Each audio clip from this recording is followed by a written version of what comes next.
फिर याद। राम नाम रटते रहो जब तक घट में प्राण, कबहू तो दीन दयाल के बनक पड़ेगी कौन। मानुष जन्म पाए के जो नहीं रटे हरि नाम, जैसे कुआ जल बिना बनवाया क्या काम। राम रटत कन्या भली साकेट भलो न पूत, छेरी के गल में गलथना जिसमें दूध ना मूत। राम रटत कोड़ी भलो चू चू पड़े जो चाम, वो सुंदर शरीर किस काम का जा मुख नाही नाम। राम रटत दारिद्र भलो टूटी घर की छान, वो सुंदर महल किस काम के जहाँ भक्ति नहीं भगवान। जिव्या तो वाए भली जो रटे हरि नाम, नहीं तो काट फेंक दियो ये मुख में भलो ना चाम। पुण्यात्मा परमात्मा परमेश्वर स्वयं आकर के हमें चेताते हैं, ये समझाने की चेष्टा करते हैं कि प्रथम तो ये मनुष्य जीवन बहुत ही दुर्लभ है, बहुत कठिनता से प्राप्त होता है। और मनुष्य जीवन पाकर के जो परमात्मा की भक्ति नहीं करते हो तो फिर आपका मनुष्य जीवन व्यर्थ है। जैसे कुआ जल बिना फिर बनवाया क्या काम।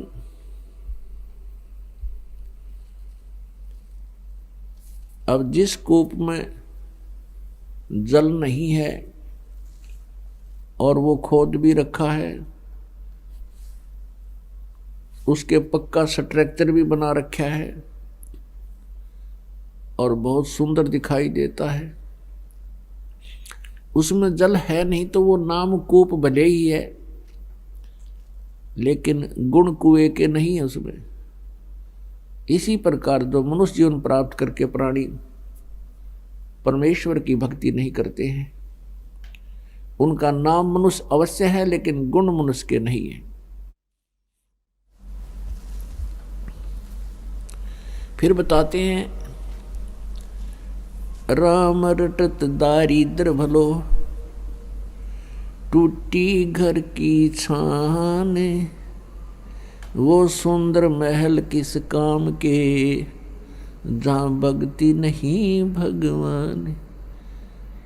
परमात्मा की भक्ति करने वाला वो निर्धन व्यक्ति भला है, अच्छा है, जिसके मकान की छत भी टूटी बेशक हो, जिसकी झोंपड़ी की छत टूटी हो और वो भक्ति कर रहा है, तो कहते हैं वो सुंदर महल किस काम के जहाँ भक्ति नहीं भगवान।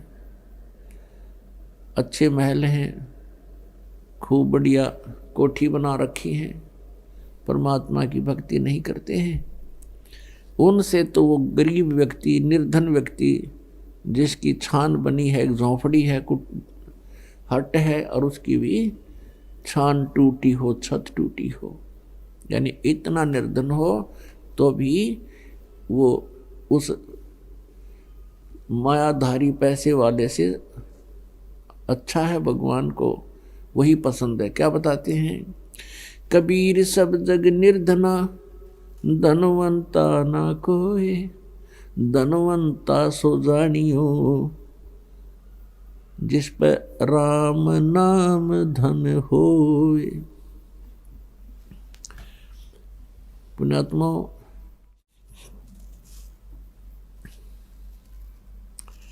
परमेश्वर खुद सारी सृष्टि के रचनहार हैं, सबके पालनहार हैं कबीर साहब जी। परमेश्वर परम पूज्य कबीर साहब जी। और वो काशी में बनारस में आए, एक जुलाहे के यहाँ रहने लगे। परवरिश की लीला जुलाहे के घर पर हुई और ऐसे निर्धन के अपना कपड़े की बुनाई करते मेहनत मजदूरी करते थे और उस कपड़े के बुनने से जो मेहनताना मिलता था उसी से अपना गुजारा करते थे। एक झोंपड़ी में रहते थे, कुटिया में, और अपना भक्ति भी करते थे, प्रचार भी करते थे, उसी में से दान भी, धर्म भंडारे भी करते थे। वो क्यों ऐसा करते थे? वो हमें ये उदाहरण देने के लिए लीला करते हैं प्रत्येक युग में कि परमात्मा की भक्ति के लिए ना तो कोई जाति या मजहब बाधक नहीं है, परमात्मा की भक्ति में सेठ होना आवश्यक नहीं है, भक्ति के लिए एक मनुष्य जीवन होना पर्याप्त है। मनुष्य जीवन के बाद फिर परम संत मिलना अनिवार्य है, अति आवश्यक है। परम संत मिलने के बाद फिर भक्ति आप किसी तरह भी, चाहे आपके पास पैसा है, सेठ है, कोई राजा है, अच्छी बात है, वो भक्ति करता तो बहुत ही अच्छा, वो भी अच्छा है। और ऐसा निर्धन भी भगवान की भक्ति करता है तो वो भी भगवान को उतना ही प्रिय है। अब कहने का भाव यह है कि सभी सेठ नहीं हो सकते, सभी धनी नहीं हो सकते, और जैसे कि हम भक्ति के बिगड़े हुए प्रारूप को ज़्यादा देखते हैं, जैसे हम देखते हैं उस सेठ ने वहाँ 11,000 रुपये दे दिए, ऐसे देखते थे, उसका नाम लिखा गया उस आश्रम पे, तो आम व्यक्ति यूँ सोचा करता भाई यूँ ये पार होंगे जो इतना दान करते हैं। किसी ने धर्मशाला बनवा दी, उसका नाम लिखा हुआ है, किसी ने कितना कुछ दान कर दिया, किसी ने कुछ कर दिया, तो हम ये सोचा करते थे इन्हीं का नंबर है, ये पार होंगे। लेकिन परमात्मा कहते हैं दान विद समान है, आपकी क्षमता के अनुसार दान कीजिए, वही पर्याप्त है। जैसे एक व्यक्ति के पास जो है अरबों की संपत्ति है और उसने 2 लाख रुपये दान कर दिए, बहुत अच्छी बात है। और एक व्यक्ति के पास 2,000 रुपये की इनकम है और उसने जो है उसमें से 1,000 दान कर दिया, तो वो उससे अत्यधिक है जिसने 2 लाख दान किए। इन दोनों के अंदर फिर भावना देखी जाती है, यदि भाव सही है, सच्चा भाव है, तो फिर परमात्मा को स्वीकार्य होता है। कहने का भाव ये है कि परमात्मा में आस्था, श्रद्धा, एक लगन विशेष हो तो दोनों ही भक्त परमात्मा प्राप्ति कर सकते हैं। लेकिन सभी सेठ नहीं हो सकते, सभी के पास ये व्यवस्था नहीं हो सकती, क्योंकि पूर्व जन्मों के हम पुण्यों को स्वर्ग में बर्बाद कर चुके हैं। अब फिर नए सिरे से हमारा जैसा प्रारब्ध बना है बचे खुचे कर्मों का, उसी को हम भोग रहे होते हैं। परमात्मा आते हैं, सत भक्ति करवाते हैं, हमें फिर से धनी बनाते हैं भक्ति का, तो फिर हम परमात्मा पाने वाली लाइन में लग जाते हैं। अब जैसे दूसरा प्रारूप बिगाड़ रखा भक्ति का कि जैसे कि परमात्मा वही प्राप्त कर सकते हैं जिन्होंने सब त्याग दिया, घर छोड़ गए, जंगल में रहने लगे, घास फूस फल आहार करके अपना जीवन व्यतीत करते हैं, और कोई तप करता है खड़ा हो करके, कोई धुने लगा करके चारों ओर अग्नि जला करके बीच में बैठा रहता गर्मियों में, सर्दियों में ऊपर से जलधारा करता है। परमात्मा कहते ये कोरे पाखंड हैं, ढोंग हैं, ये आडंबरी व्यक्ति हैं, इनसे कोई लाभ नहीं, ना ये शास्त्र अनुकूल साधना है। और शास्त्र विधि को त्याग कर मनमाना आचरण जो करते हैं वो अपना जीवन नाश कर रहे हैं। गीता जी अध्याय नंबर 16 के श्लोक नंबर 23 में कहा कि शास्त्र विधि को त्याग कर जो मनमाना आचरण करते हैं, मनमानी पूजाएं साधनाएं करते हैं, उनको न तो कोई सुख होता है, न उनकी कोई सिद्धि होती है और न ही उनकी गति होती है, यानी यूजलेस। इससे तेरे लिए अर्जुन, गीता जी अध्याय नंबर 16 के श्लोक नंबर 24 में तुरंत कहा है, इससे तेरे लिए कर्तव्य और अकर्तव्य की व्यवस्था में सदग्रंथ ही प्रमाण है। अर्थात जो शास्त्रों में लिखा है उसी अनुसार आप जी ने करना चाहिए। शास्त्र विदिता का कोई भी साधना, पूजा, मंत्र, जाप आप करते हो वो यूजलेस है। अब गीता जी में पुण्यात्माओं केवल ब्रह्म साधना का तो ओम नाम बता रखा है, यही वेदों में बताया है। वेद ज्ञान दाता भी वही है, गीता ज्ञान दाता भी ब्रह्म है। और उसमें वो साथ में संकेत करता है कि वास्तव में पूज्य तो कोई और परमात्मा है जो गीता ज्ञान दाता से अन्य है। उसकी भक्ति करने से जीव को मोक्ष प्राप्त होगा, यह सांसारिक सुख भी उसी से प्राप्त होंगे, क्योंकि वो परमात्मा हमारे प्रारब्ध के कर्मों को नष्ट कर देता है जो पाप कर्म है, और पुण्य कर्म फलते रहते हैं। जैसे पहले समय में ये फसल बीजा करते थे तो उसमें घास भी साथ पलता था और फसल आधी मिलती थी।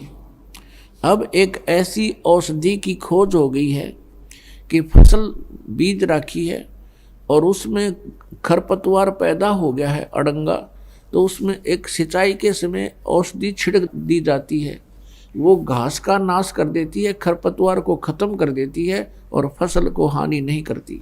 ठीक इसी प्रकार अब उस मंत्र की खोज होगी है, उसकी अन्वेषण होगी है, जो हमारे पापों को नाश कर देता है, पुण्य ज्यों के तो बने रहते हैं। वो मंत्र इस दास के अतिरिक्त इस वर्ल्ड में किसी के पास नहीं, 21 ब्रह्मांड में नहीं है वो मंत्र।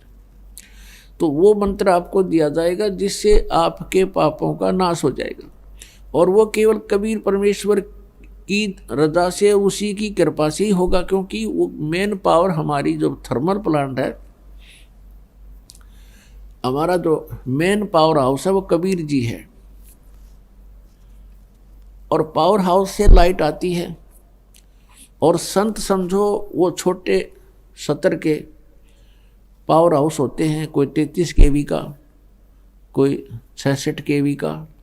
तो उन संतों से जो उस मेन पावर से कनेक्टेड जो संत है वो भी एक समझो पावर हाउस है, और उस पावर हाउस से फिर आपको कनेक्शन है तो आपके काम बनेंगे, सही सारे काम होंगे।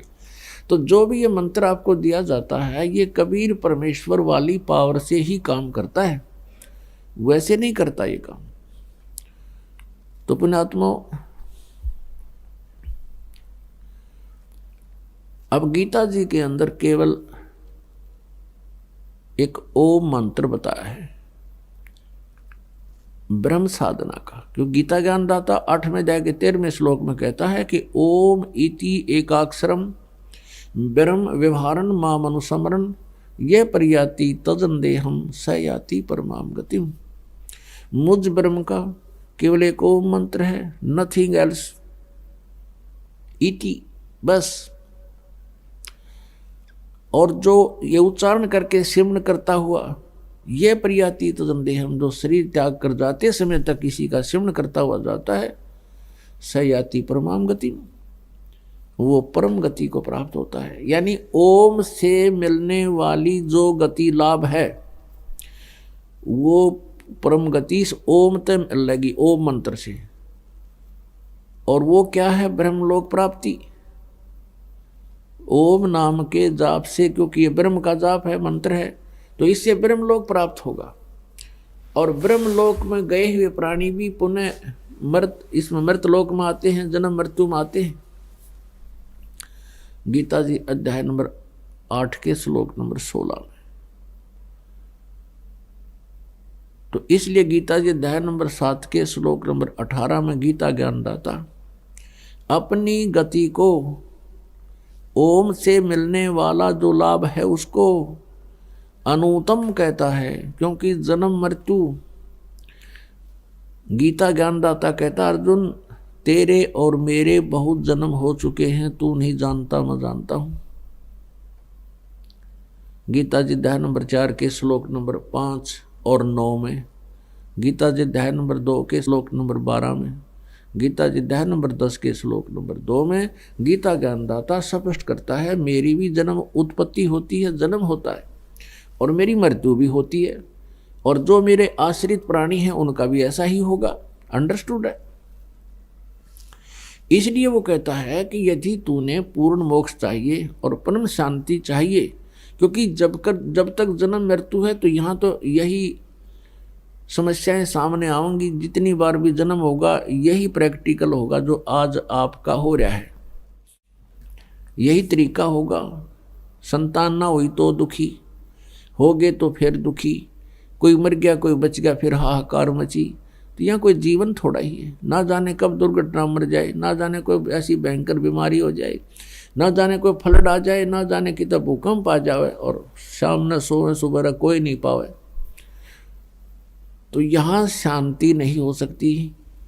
जन्म मृत्यु जब तक रहेगी जीव सुखी नहीं हो सकता। एक स्थान ऐसा बताया परमेश्वर ने आकर के स्वयं, अभी तक तो हम स्वर्ग तक की जानकारी रखते थे, जितने भी ऋषि महर्षि थे स्वर्ग से ऊपर नहीं जानते थे। उस परमेश्वर ने आके बताया कि एक परम स्थान है सतलोक, सचखंड, जहाँ जाने के बाद साधक फिर लौट कर कभी नहीं आते। वहाँ जरा मरण नहीं है, जरा माने बुढ़ापा, और मरण में मृत्यु, वहाँ जन्म और मृत्यु नहीं है। तुम वहीं रहा करते थे पहले, अपनी गलती से आप यहाँ आ चुके हो। अब यहाँ से ये काल तुम्हें जाने नहीं देता, मिसगाइड किए हुए है, आपको यहाँ धोखा देकर रोका हुआ है, बाई फोर्स रोका हुआ है, आपसे संतानों उत्पत्ति करवाता है। और जब संतान उत्पत्ति हो जाती है तो हम ये कहते हैं ये मेरा है, ये मेरा है, ये मेरा है।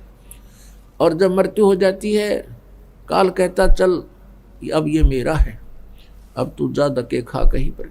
अब जो मनुष्य जीवन से कार्य हमने करना होता है उसको ये नहीं करने देता है, और करने देता है तो नकली गीता करो, जैसे पहाड़ों पर चढ़ जाओ, वहाँ दर्शन करके आओ, धक्के खाओ खूब, कोई प्रॉब्लम नहीं।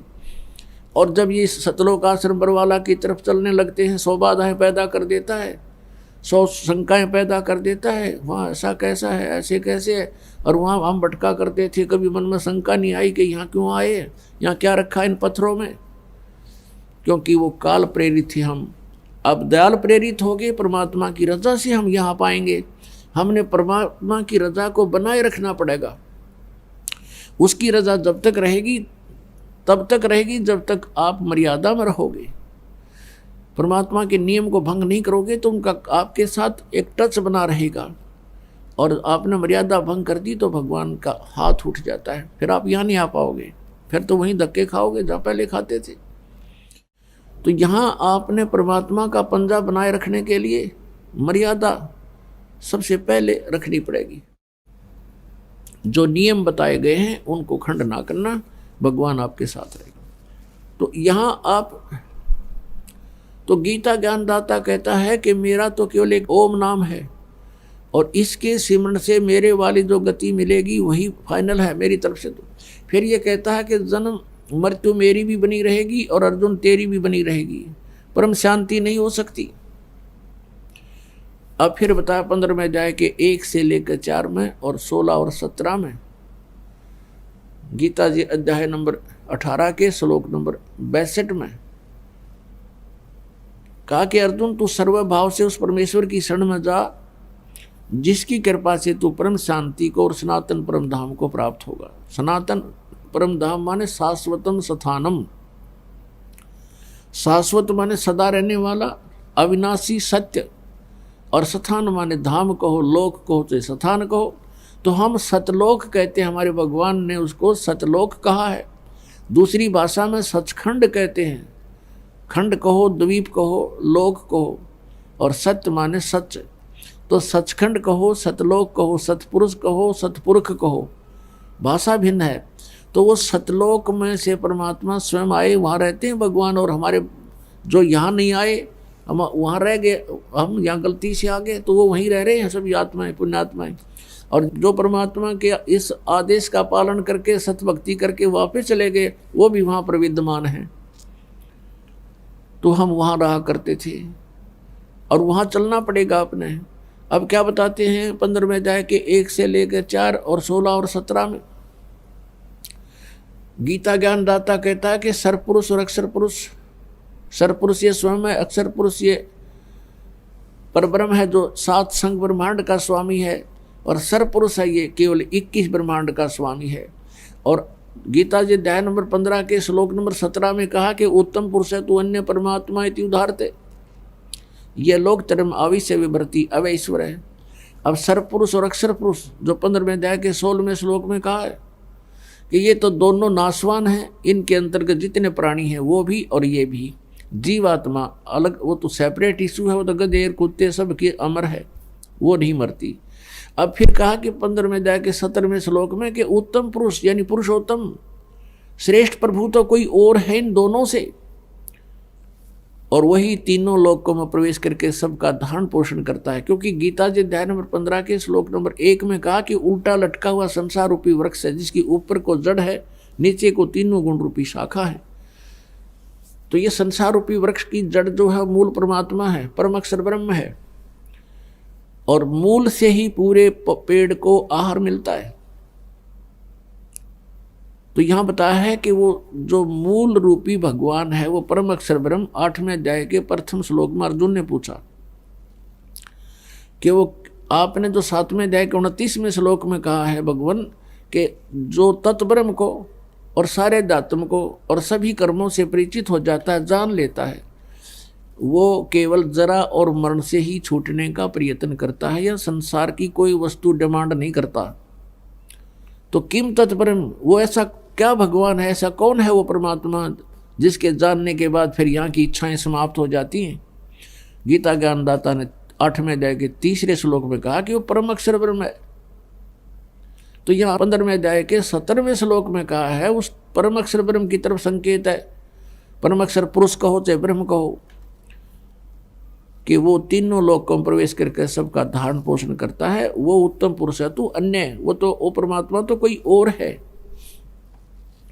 अब यहाँ गीता ज्ञानदाता 15वें अध्याय के 18वें श्लोक में कहता है अपने बारे में कि मैं तो केवल लोक वेद के आधार से पुरुषोत्तम प्रसिद्ध हो रहा हूँ, क्योंकि मेरे अंतर्गत जितने प्राणी हैं, चाहे वो जड़ हैं, चाहे वो जीवात्मा हैं, और चाहे वो स्थूल शरीरधारी हैं प्राणी हैं, जितने भी प्राणी मेरे 21 ब्रह्मांड में हैं उनसे मैं श्रेष्ठ हूँ, उनसे तगड़ा हूँ, इसलिए मैं पुरुषोत्तम प्रसिद्ध हो रहा हूँ।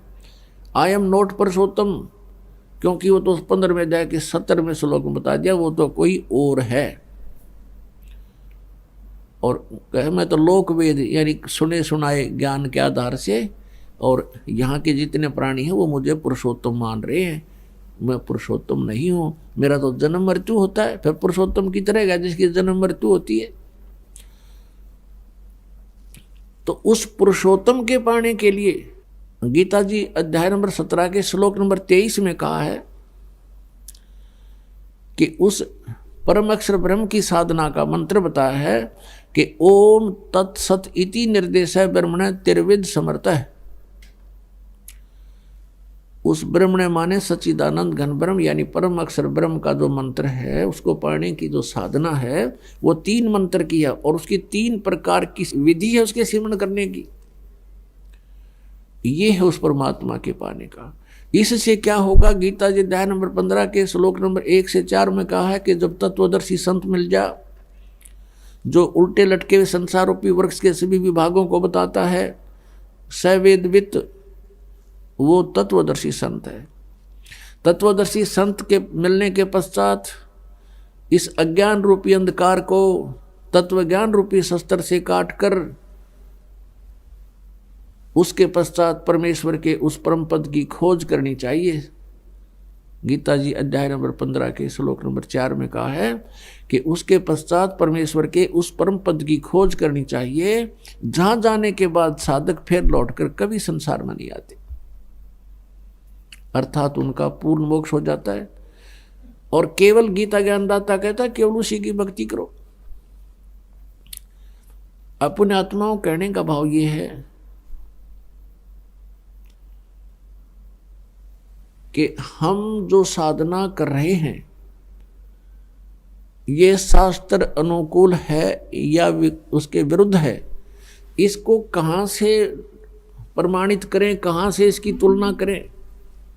ये सदग्रंथ हैं अपने, जैसे श्रीमद् भगवत गीता और पवित्र चारों वेद, पवित्र श्रीमद् भगवत गीता और पवित्र 18 पुराण और पवित्र 5वां वेद सूक्ष्म वेद परम अक्षर ब्रह्म की वाणी यानी कबीर वाणी, और फिर उन संतों की वाणी जिनको भगवान स्वयं आकर मिले हैं, जो उनका विधान है प्रभु का, उनकी वाणी में जो कुछ लिखा वो हमारे सदग्रंथ है, वो हमारे शास्त्र है।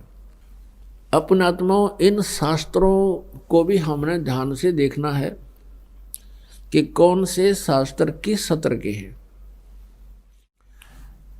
जैसे गीता जी और वेदों में न हरे राम हरे कृष्ण सीताराम राधे श्याम ओम नमः शिवाय ओम भागवते वासुदेव नमः, ये इस तरह कोई मंत्र नहीं है। ना तू ही एक निरंकार, तू मैनू बकस दे, मैं तेरी शरण, ये निरंकारी नाम देते हैं।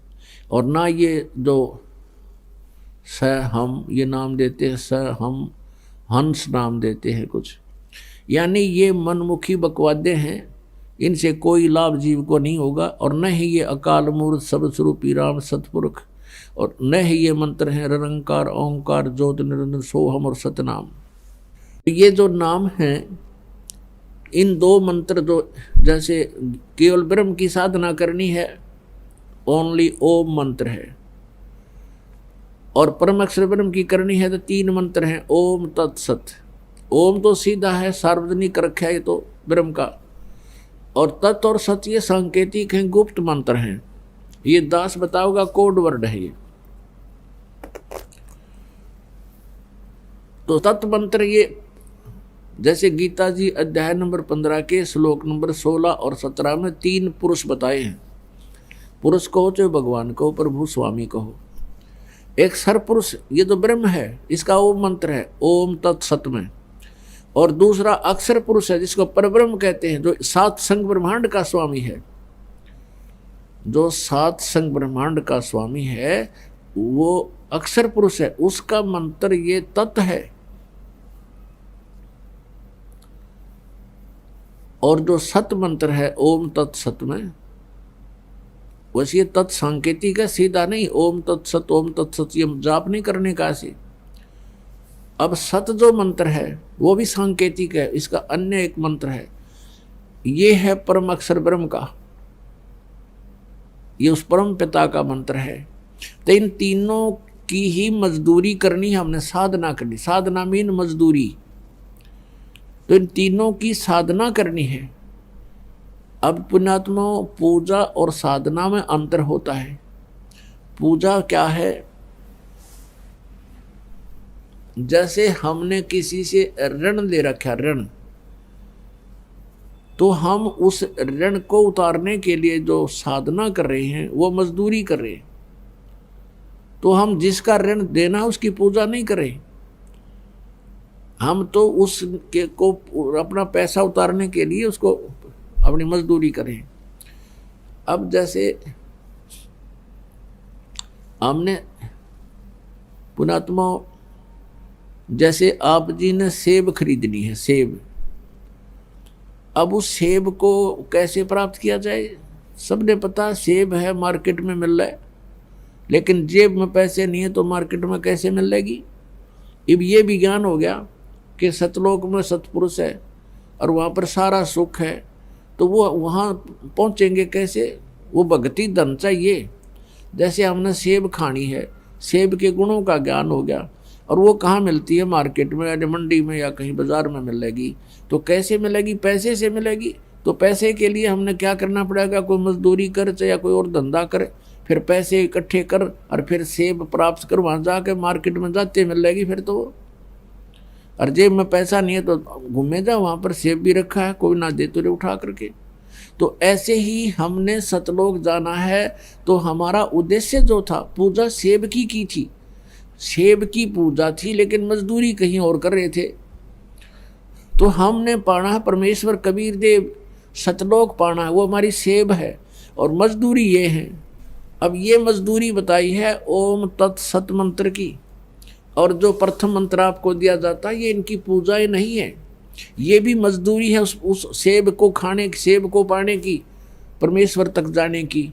यानी हमारे शरीर के अंदर इन भगवानों का जो है ना अपना अपना महकमे के अनुसार इनका हमारे ऊपर ऋण है, और इन मंत्रों की मजदूरी करके हम इनका ऋण चुका देंगे, फिर ये हमने नो ड्यू सर्टिफिकेट दे देंगे, NOC।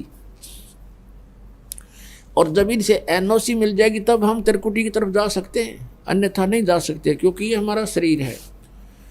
एक ब्रह्मांड जो है, एक ब्रह्मांड में जो भी व्यवस्था हो रही है उसी का ये एक इस शरीर में व्यवस्था है।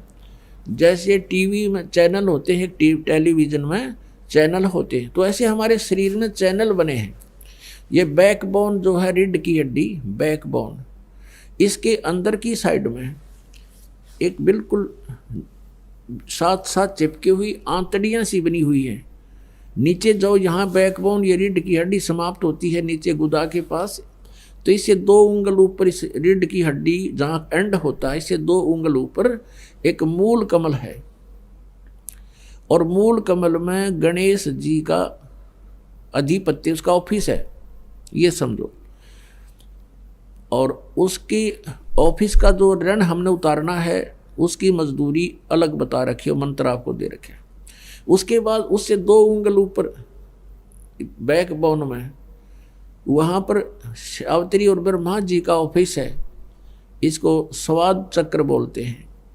उससे ऊपर जो नाभि आपकी सुंडी है, नाभि, इसके बैक साइड में बैकबोन के साथ में ऐसी आंतड़ियाँ सी चिपकी हुई हैं, उसमें 8 पत्ती का कमल है, और जो ब्रह्मा जी का है वो 6 पत्तियों का कमल है, और गणेश जी का है वो 4 पत्तियों का कमल है। और फिर हम यहाँ हृदय कमल, हृदय ये हार्ट नहीं, हृदय का अर्थ मध्य भी होता है। तो हमारे जो रीढ़ की हड्डी है और यहाँ दोनों सतनों के बीच में ये स्थान है, ये मध्य है, इसके बैक में रीढ़ की हड्डी के अंदर की साइड में वहाँ पर इस शिव और पार्वती का ऑफिस है। यानी वहाँ इनका कमल है और 12 पंखड़ी है, इसकी 12 पत्तियाँ हैं। और ये कंठ कमल, ये कंठ है यहाँ नहीं, इसके बैक में रीढ़ की हड्डी के अंदर की तरफ, वहाँ इस दुर्गा जी का कमल है जिसमें 16 पंखड़ियाँ हैं। तो हम इनकी मजदूरी करेंगे, इनकी मजदूरी करके हम इनसे नो ड्यू सर्टिफिकेट लेंगे। जैसे कोई विदेश में गया है और वहाँ उसने कोई कारोबार कर रखा था, उसमें घाटा हो गया, उसके ऊपर कर्जे हो गए, उसका जो है कर्जा हो गया, और उसने जैसे कनेक्शन ले रखा, बिजली का कनेक्शन ले रखा था, टेलीफोन का कनेक्शन ले रखा था, वाटर सप्लाई का, और भी बहुत से, तो वो सभी सुविधाएं उसकी बंद होगी, क्योंकि वो निर्धन हो गया, उसके पास पैसा रहा नहीं, क्योंकि उसकी साधना ठीक नहीं थी, उसकी भक्ति, वो उसकी जो फैक्ट्री चली नहीं किसी भी कारण से। तो अब वो सुविधाएं प्राप्त हो नहीं, ऋण उतरे नहीं, तो कोई बीच में ऐसा प्रभावशाली व्यक्ति आ जावे और वो कहे उन महकमे वालों को जा करके, भाई मैं इसका गारंटर हूँ, इसको सभी सुविधाएं दे दो, ये तुम्हारा ऋण देगा किस्तों में। तो दोबारा सुविधाएं दिलवा दी जाएं तो फिर आपने मजदूरी तक करनी पड़ेगी और उसका ऋण भी उतारना होगा। ठीक इसीलिए इसी प्रकार इन भगवानों का ऋण हमारे ऊपर है, जो यहाँ से नीचे के प्रधान हैं, मुखिया हैं, इनका ऋण हमने देना पड़ेगा। और उस ऋण के उतारने के ये 5 मंत्र हैं।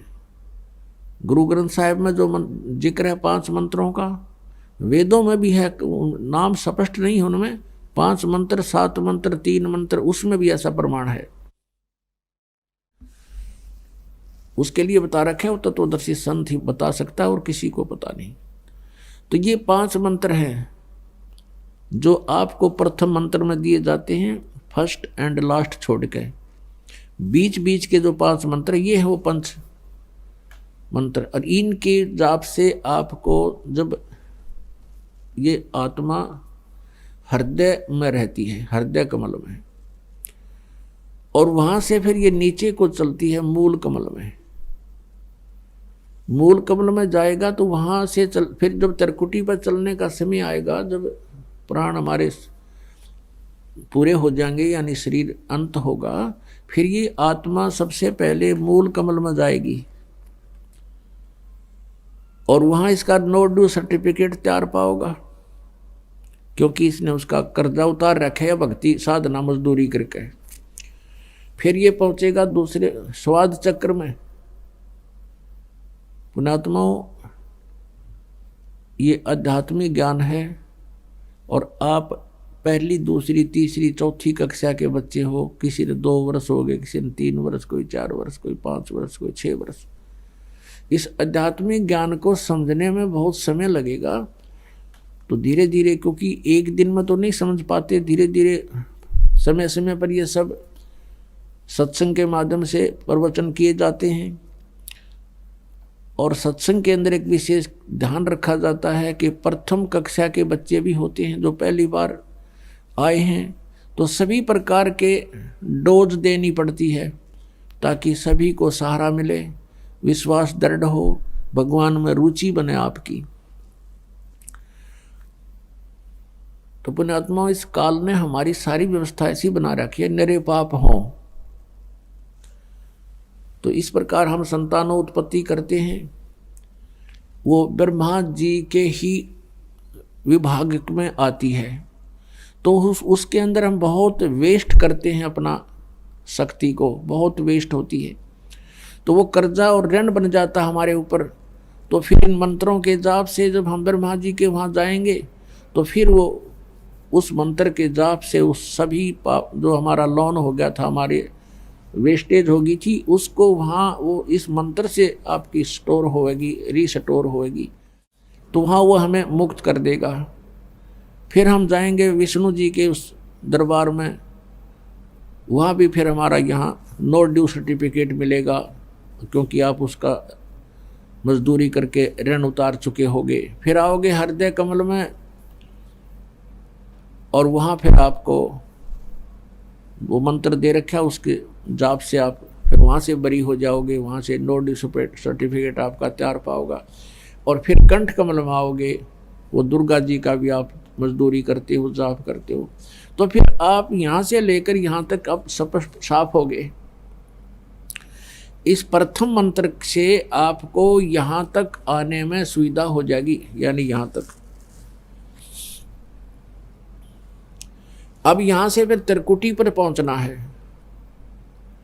इन मंत्रों के जाप बिना और नीचे वाले भगवानों का नो ड्यू सर्टिफिकेट लिए बिना, नीचे वाले प्रधानों का, आप त्रिकुटी पर नहीं जा सकते लाख जन्म भी।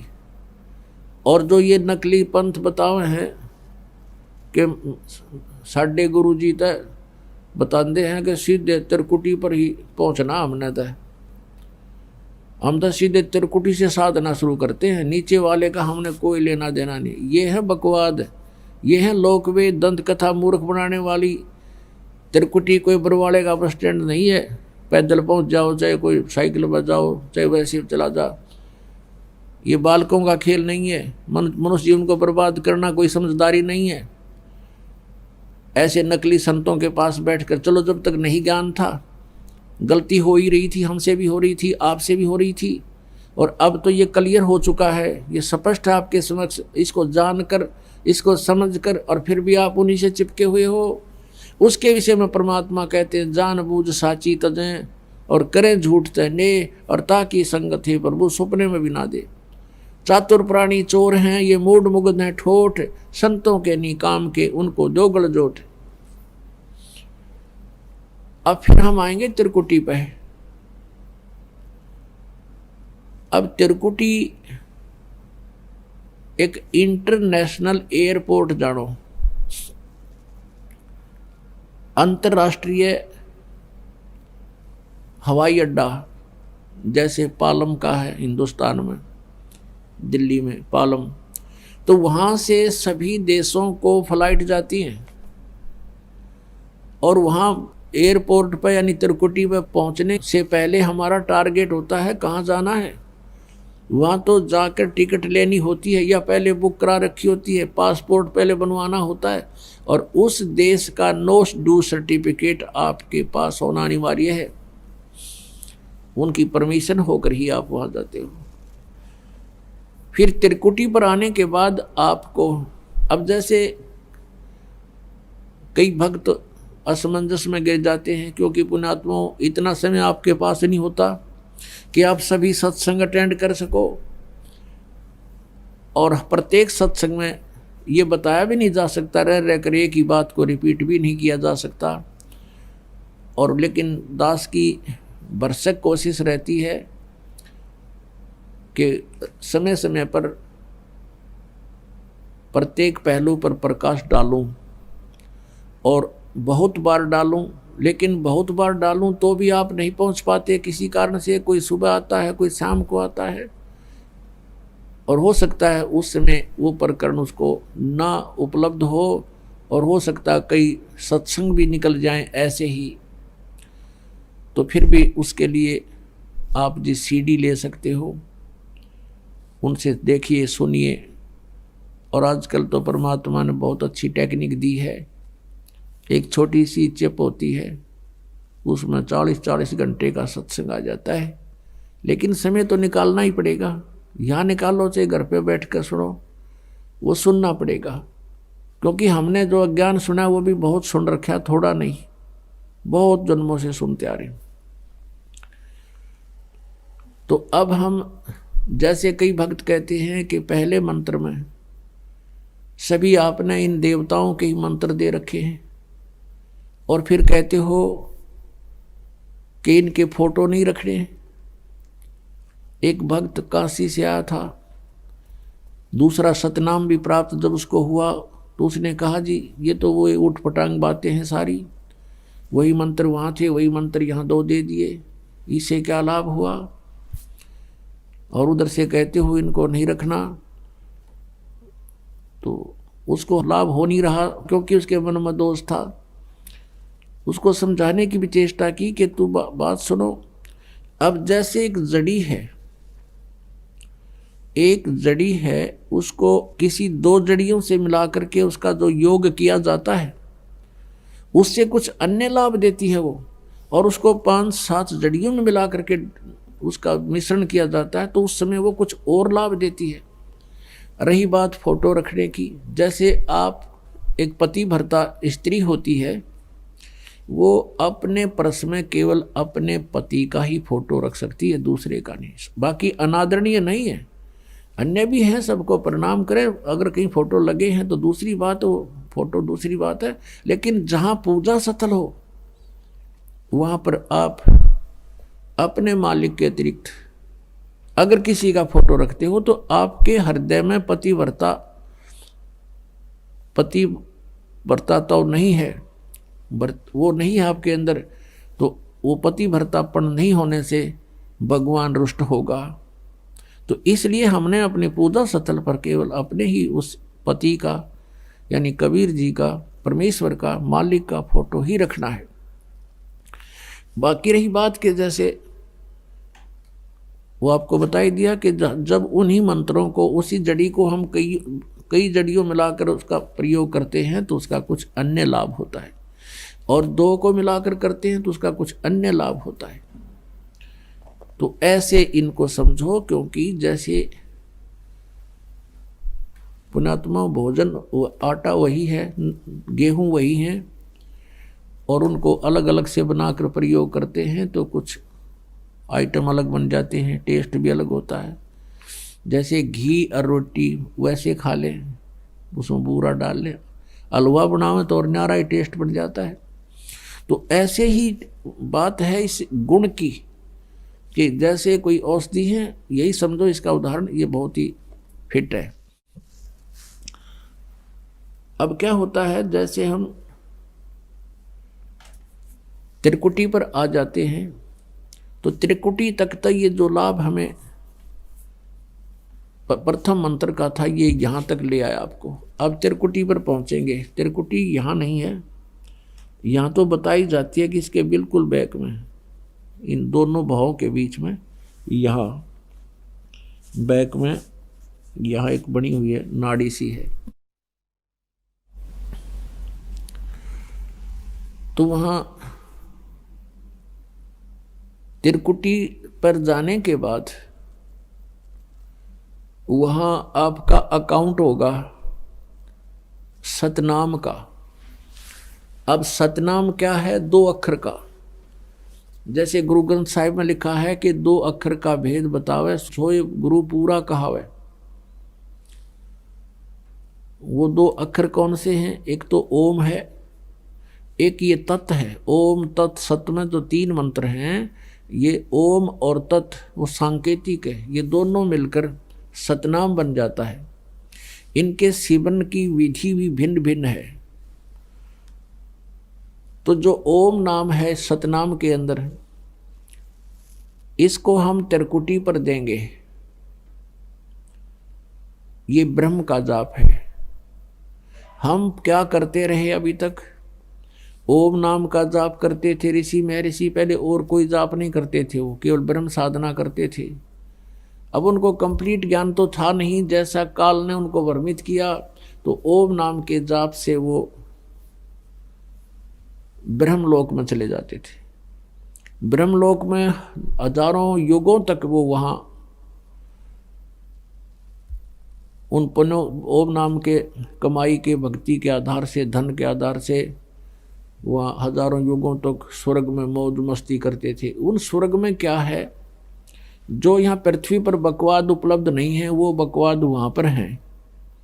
नाचना गाना, सुंदर औरतें, हर तरह की बकवाद, हर तरह के वहाँ फुहारे चलते हैं, कहीं पर आतिशबाजी। जैसे एक मेले में चला जा या किसी रेस्टोरेंट में आदमी अपनी ही पैसे से, अपनी पूंजी से वहाँ मौज कर रहा है, तो करता रहो। एक दिन वो पूंजी समाप्त होगी, उसके बाद फिर उसको वापस भेज दिया जाएगा वहाँ से, उसको जेब खाली हो लेगी, तब वो भागेगा वहाँ से। तो हम अभी तक अपनी जेब वहाँ कटवाते रहे स्वर्ग में जाकर ओम नाम के जापते हैं। महास्वर्ग में, महास्वर्ग कहो, ब्रह्मलोक कहो,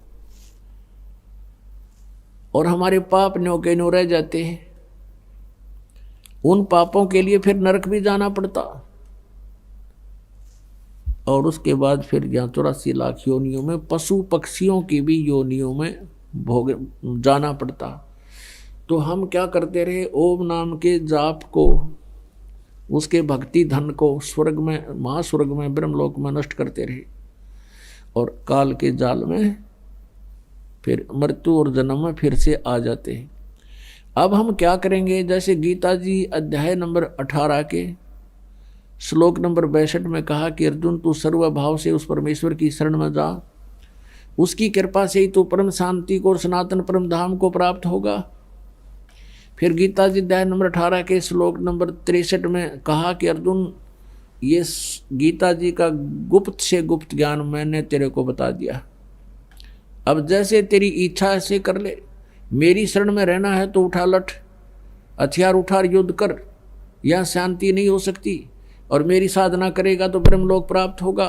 और 8वें अध्याय के 13वें श्लोक में बता दिया मेरा मंत्र ओम है, नथिंग एल्स, और कोई मंत्र नहीं जाप करने का।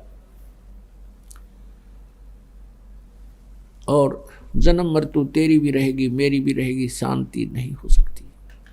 और यदि तूने परम शांति चाहिए, सनातन परम धाम जाने के बाद फिर लौट कर वापस नहीं आते, वो स्थान चाहिए, तो उसकी साधना तत्वदर्शी संत बताएंगे। 4थे अध्याय के 34वें श्लोक में गीता जी में कहा है, उनको खोज ले, मैं नहीं जानता उसके विषय में। अब 18वें अध्याय के 63वें श्लोक में स्पष्ट कर दिया उसने, गीता ज्ञानदाता ने, कि ईब यु गुप्त से गुप्त ज्ञान दे दिया तेरे थे, जैसे तुझे ठीक लगे वो फैसला कर ले, सोच ले। मेरी शरण में रहना है तो जन्म मृत्यु भी रहेगी, शांति नहीं। मैं पूरा विश्वास दिलाता हूं कि मेरी शरण में रहेगा तो मुझे ही प्राप्त होगा। तो अंडरस्टूड, जहाँ साता बासा होई, मन कर्म वचन सुमरियो सोई। फिर 18वें अध्याय के 64वें श्लोक में तुरंत कहा कि एक गुप्त से गुप्त भेद और बताता हूं। फिर सुन कि वो परमात्मा जिसके विषय में 18वें अध्याय के 62वें श्लोक में और 15वें अध्याय के 17वें श्लोक में 1 से 4 श्लोक में 15वें अध्याय के में बताया है कि उस परमेश्वर की शरण में वो है ना, वो मेरा भी इष्ट देव है। इष्ट में असी दृढ़म तत्वक्षामि ते हितम, ये तेरे हित में बता रहा हूं कि वो मेरा पूज्य देव है, मैं भी उसकी भक्ति करता हूं। यानी एक गुप्त से गुप्त वेद तो बता दिया 18वें अध्याय के 64वें श्लोक में, 63वें में कि गीता का ज्ञान गुप्त से गुप्त ये दे दिया। दूसरा गुप्त से गुप्त एक भेद और बताऊं कि ये मेरा भी पूज्य देव है, मैं इसकी भक्ति करता हूं। और परमेश्वर कहते हैं तेरा ज्योत स्वरूपी अलख निरंजन ये धरता ध्यान हमारा। अब ये कौन सा जाप करता है इसको? ये केवल हठ योग करता है, ध्यान लगाता है, मेडिटेशन करता है, तप करता है।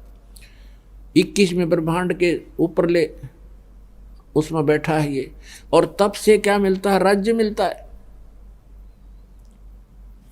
तप से राज्य, तो ये उस तप प्राप्त करके अपना ये राज्य मेंटेन रखता है और यहाँ 21 ब्रह्मांडों को चला रहा है भगवान से ही कुछ सिद्धियां प्राप्त करके। तो परमात्मा ने कहा तो गोरखनाथ जी को तेरा ज्योत स्वरूपी ये अलख निरंजन ये धरता ध्यान हमारा, ये हमारा ही पूजा करता है, हमारा ही ध्यान कर रहा है। और देखो पुण्यात्मा, जिसने जैसी भी फसल बीजी है, किसी ने बांग बो रखी है तो बांग काटेगा।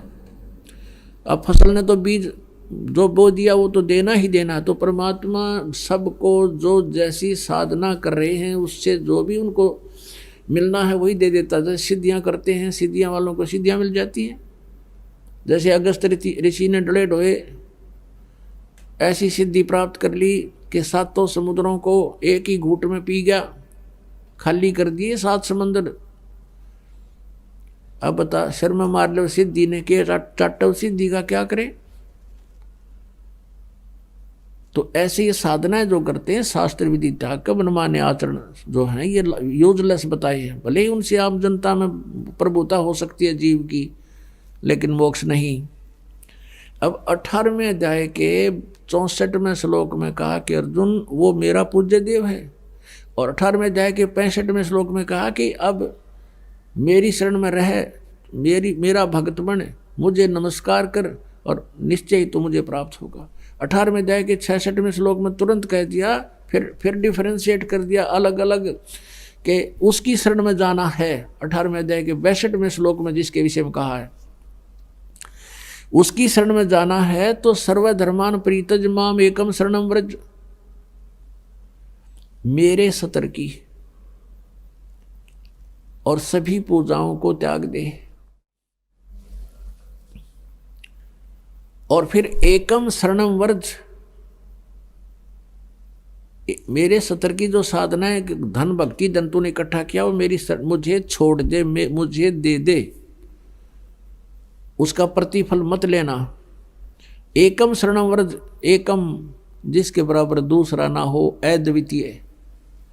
अब यहाँ गीता अनुवादकर्ताओं ने अनुवाद गलत कर दिए, अर्थ अनर्थ कर दिए। व्रज माने जाना होता है, इन्होंने आना कर रखा है।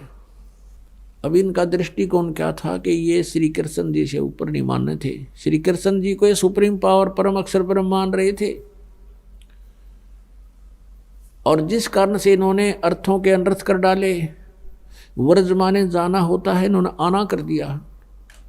तो यहाँ कहा, गीता ज्ञानदाता कहता है कि मेरे सतर की जितनी पूजाएं हैं, धार्मिक अनुष्ठान जो तूने किए हैं, सभी धर्मान प्रीतज माम, मेरे सतर के जितने भी धार्मिक अनुष्ठान हैं, धार्मिक पूजाएं हैं, वो मुझ में छोड़ दे। एकम शरणम व्रज, उस सर्वशक्तिमान परमात्मा की शरण में तू जा। अहम तवा सर्व पापे भ्यामोक्षामि मां शुच, फिर मैं तुझे इन सभी संकटों से, पापों से मुक्त कर दूंगा, तू चिंता ना करे। अपने आत्माओं हम पुण्य बर्बाद कर देते थे स्वर्ग में और पाप भोगते थे नरक में, तो अब हम उन पुण्यों का, जिसके कारण ये हमें यहाँ रोके रहता है, उन पुण्यों का हम प्रतिफल नहीं लेंगे और इसको छोड़ देंगे ओम नाम के जाप की भक्ति धन। और साथ में ये हवन यज्ञ, ये पांचों यज्ञ, ये इसके सतर्की है, हम इसको दे देंगे। यज्ञ से भी स्वर्ग जाते हैं जो केवल हवन करते हैं या कोई केवल स्वाध्याय ही करते रहते हैं, जैसे वो के है ना आपका सुखमणि साहिब का पाठ करते हैं जिसको जप जी साहिब कहते हैं, और जो गीता जी का नित्य पाठ करते हैं, और जो कोई वेदों का नित्य पाठ करते हैं, वो एक यज्ञ बनता है। उस यज्ञ से, ज्ञान यज्ञ है ये, उस यज्ञ से भी पुण्य होते हैं, उससे केवल स्वर्ग प्राप्ति होती है कुछ समय के लिए, कुछ सीमित समय है, बहुत कम, और फिर वापस आ जाते हैं। तो ये यज्ञ ऐसे हैं जैसे किसी का दीर्घ रोग हो रहा है,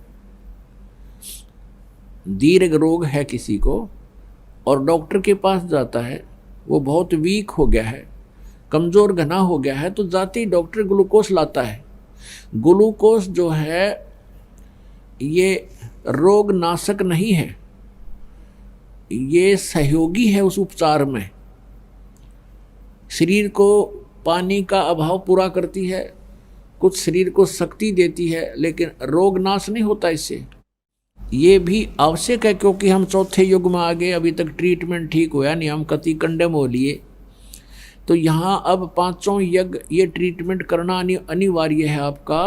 पांचों यज्ञ भी करनी पड़ेंगी। एक यज्ञ है धर्म की, जैसे दान करते हो भक्त, इसमें से आपका यहाँ भंडारा चलता है, आश्रम बनाया जा रहा है, आपकी रजाई गद्दों का व्यवस्था होती है, दुखी आत्मा आती है, आते यहाँ शांति प्राप्त होती है, भगवान की कथा सुनते हैं, तो आपके द्वारा दिया गया दान आपको आबाद कर देगा। ये स्थान है वो दान करने का।